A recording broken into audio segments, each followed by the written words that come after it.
biko ndị nke m achọrọ nke anyị leba anya maka na oge gara aga anyị agụọ na ihe dịka abịdị Igbo.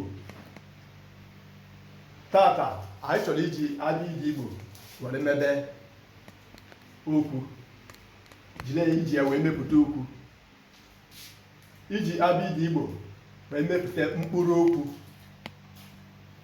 use of Igbo alphabet to form words. Ileba anya ebe a dịka otu anyị si agụpụta akpa. Gịnị ka bekee na-akpa akpa? Bag, bin, buru, ya, carry, chia, laugh. Na ịchọ ịmata ihe ọ bụla na bekee. Dị, dara, ya, fall. Ego, money.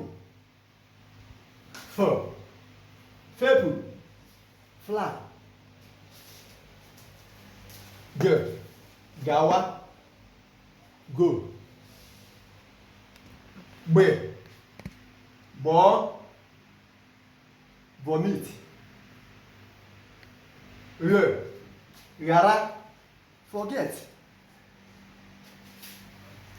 Go, gwa, ya, tell.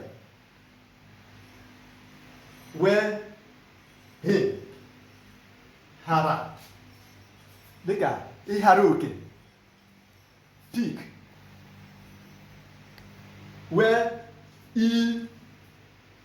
ihe, brightness, ihe. Ikpo, n'iji wee maatụ ikpo. Gịnị ka bekee na-akpọ ikpo? Hook.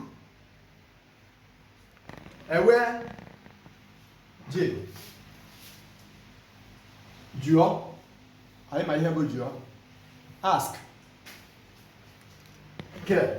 kere,